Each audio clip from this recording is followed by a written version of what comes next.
भगवान श्री कृष्ण और माता रुक्मणी का विवाह। भगवान श्री कृष्ण के साथ हमेशा देवी राधा का नाम आता है।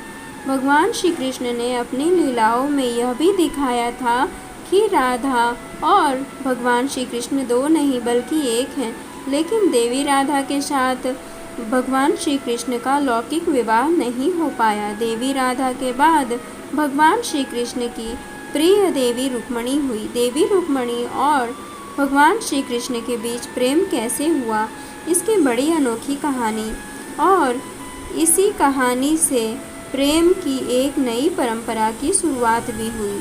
देवी रुक्मणी विदर्भ के राजा भीष्मक की पुत्री थी। देवी रुक्मणी अपनी बुद्धिमत्ता, सौंदर्य और न्यायप्रिय व्यवहार के लिए प्रसिद्ध थी। देवी रुक्मणी जी का पूरा बचपन भगवान श्री कृष्ण की साहस और वीरता की कहानियाँ सुनते हुए बीता था। जब विवाह की उम्र हुई तो इनके लिए कई रिश्ते आए, लेकिन इन्होंने सभी को मना कर दिया। इनके विवाह को लेकर माता पिता और भाई रुक्मी चिंतित थे। एक बार एक पुरोहित जी द्वारिका से भ्रमण करते हुए विदर्भ आए। विदर्भ में उन्होंने भगवान श्री कृष्ण के रूप, गुण और व्यवहार का अद्भुत वर्णन किया। पुरोहित जी अपने साथ भगवान श्री कृष्ण की एक तस्वीर भी लाए थे।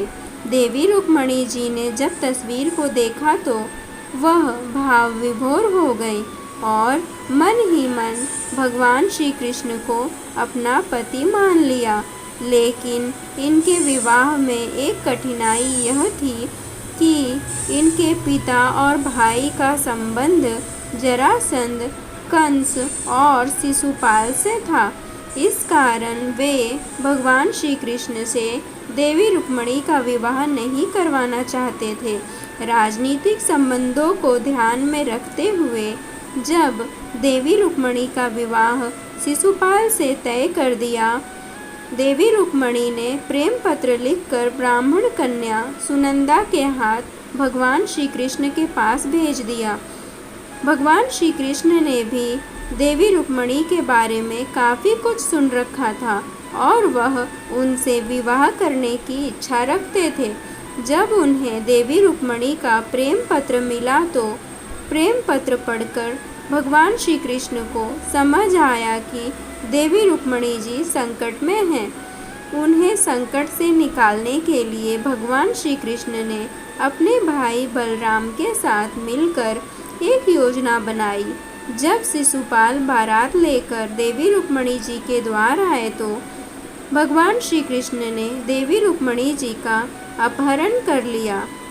देवी रुक्मणी के अपहरण के बाद भगवान श्री कृष्ण ने अपना शंख बजाया। इसे सुनकर रुक्मी और शिशुपाल हैरान रह गए कि यहाँ भगवान श्री कृष्ण कैसे आ गए। इसी बीच उन्हें सूचना मिली कि भगवान श्री कृष्ण ने देवी रुक्मणी का अपहरण कर लिया है।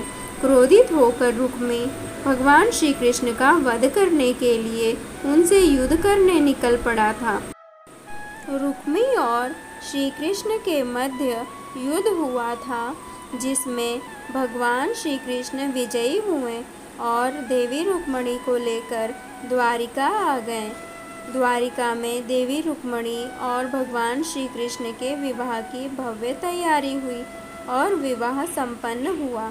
भगवान श्री कृष्ण और माता रुक्मणी की यह कथा जो भी सुनता है उसे धन धान्य और पुत्र पौत्र आदि का सुख प्राप्त होता है।